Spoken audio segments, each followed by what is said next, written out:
सो viewers, आज हमारा topic है आयनिक बॉन्ड। आयनिक बॉन्ड का ये पार्ट 2 है। अगर आपने पार्ट 1 नहीं देखा तो सबसे पहले मैं आपको यही सजेस्ट करूँगा कि आप डिस्क्रिप्शन में जाएं, लिंक पर क्लिक करें और पार्ट 1 देखें, फिर आप इस वीडियो पर आ जाएं। तो सबसे पहले हम इसकी डेफिनेशन देख लेते हैं। So the chemical bond which is form due to complete transfer of electron from one atom to other is called ionic bond. So ionic bond ऐसा बॉन्ड होता है जिसमें इलेक्ट्रॉन एक एटम से कम्प्लीटली दूसरे एटम में ट्रांसफ़र हो जाता है। एज अ रिज़ल्ट वो दोनों एटम आपस में कंबाइन हो जाते हैं और एक मॉलिक्यूल बन जाता है। तो उस मॉलिक्यूल में जो बॉन्ड होता है हम कहते हैं कि उसके अंदर बॉन्ड आयनिक बॉन्ड मौजूद है। फॉर एग्ज़ाम्पल, सबसे पहली एग्जांपल है फॉर्मेशन ऑफ सोडियम क्लोराइड। अब यहाँ पे एक एटम है सोडियम और आपको पता है कि सोडियम का एटॉमिक नंबर होता है 11। अब अगर हम इसकी इलेक्ट्रॉनिक कन्फिग्रेशन लिखते हैं तो वो बन जाती है 1s2 2s2 2p6 3s1। तो जो वैलेंस शेल है वो कौन सा है, 3s1। और इसके अंदर अगर आप इलेक्ट्रॉन को देखें तो आपको एक इलेक्ट्रॉन मिलता है। इसी तरह वैलेंस शेल से इनर शेल जो है वो है सेकंड शेल और उसके अंदर दो सब शेल हैं एस और पी और टोटल मिला के इलेक्ट्रॉन है 8। ठीक है, 8 इलेक्ट्रॉन है। अब ऑक्टेट थ्योरी क्या कहती है?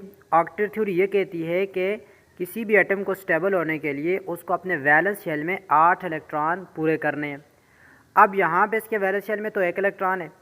अब 8 इलेक्ट्रॉन को पूरे करने के लिए फिर 3 तरीके थे, या वो अपने इलेक्ट्रॉन को लूज़ करे, या इलेक्ट्रॉन को गेन करे, या फिर वो इलेक्ट्रॉन को शेयर करे।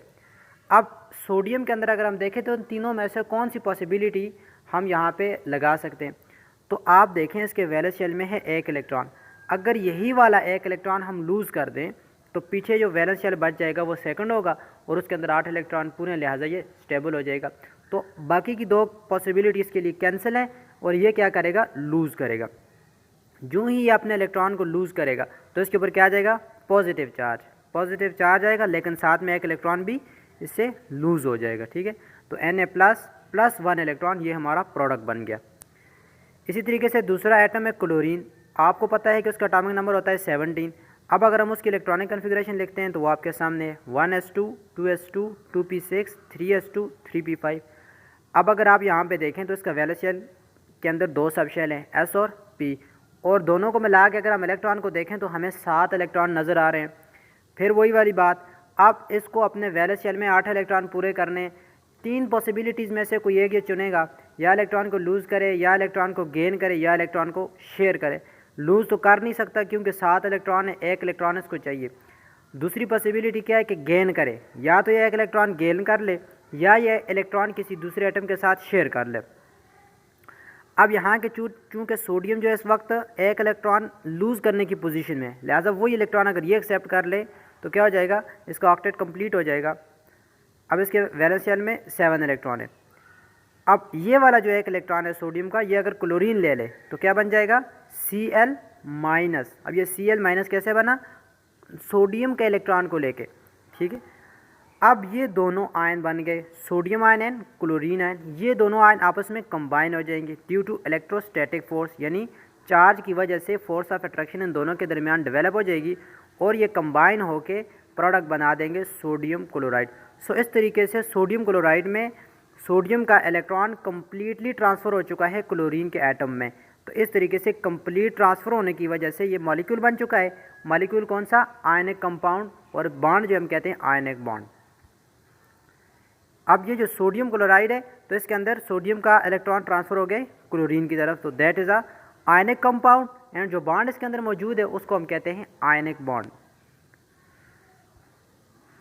अब यहाँ पे आप देखें इस स्ट्रक्चर में आपको क्लियर नज़र आ रहा होगा। अब ये सोडियम है सबसे लेफ्ट साइड पे, तो सोडियम का वैलेंस इलेक्ट्रॉन ये 1 है। ठीक है, वैलेंस शेल में 1 इलेक्ट्रॉन। अब ये इलेक्ट्रॉन यहाँ पे ट्रांसफ़र हो गया क्लोरीन के, तो हमारे पास सोडियम क्लोराइड बन गया। अब हम दूसरी एग्जांपल देख लेते हैं, फॉर्मेशन ऑफ कैल्शियम क्लोराइड। सो अब अगर हम देखें तो कैल्शियम का एटॉमिक नंबर होता है 20।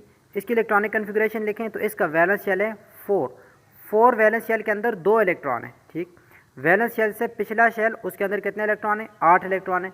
यहाँ पर भी वही वाला कानून लगेगा भाई, इन तीनों पॉसिबिलिटीज़ में से कोई एक ये चूज़ करेगा, या इलेक्ट्रॉन को लूज़ करेगा, या इलेक्ट्रॉन को गेन करेगा, या तो ये इलेक्ट्रॉन शेयर करेगा।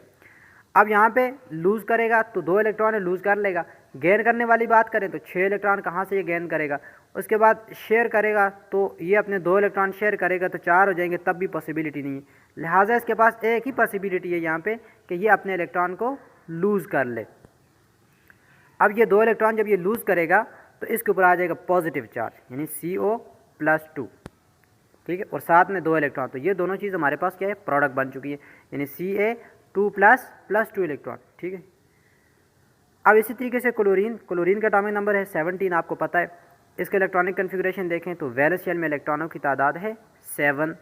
अब इसको 1 इलेक्ट्रॉन चाहिए, अगर ये 1 इलेक्ट्रॉन ले लेता है तो नेगेटिव चार्ज हो जाता है। इसी तरीके से दूसरा क्लोरीन, उसके वैलेंस शेल में भी 7 इलेक्ट्रॉन है, अगर ये 1 इलेक्ट्रॉन ले ले तो ये Cl-2 हो जाएगा। अब 2 इलेक्ट्रॉन जो कैल्शियम ने लूज़ किए थे, उन दोनों में से एक इलेक्ट्रॉन दोनों क्लोरीन ले लेंगे। ये दोनों क्लोरीन एक इलेक्ट्रॉन ले लेंगे और 2 एनायन यानी क्लोरीन के एनायन ये प्रोड्यूस कर लेंगे यहाँ पे। अब क्लोरीन के ये दोनों एनायन, इन दोनों ने इलेक्ट्रॉन किसके लिए, कैल्शियम के, लिहाजा ये दोनों जो क्लोरीन हैं कैल्शियम के साथ कंबाइन हो जाएंगे। Ca+2 के साथ जब ये कंबाइन हो जाएंगे तो हमारे पास प्रोडक्ट बनेगा CaCl2। उम्मीद है कि हमारी आज की वीडियो आपको समझ आ चुकी होगी। फिर भी अगर कोई मसला है तो आप कमेंट बॉक्स में पूछ सकते हैं। नेक्स्ट हमारा जो टॉपिक होगा वो होगा कोवलेंट।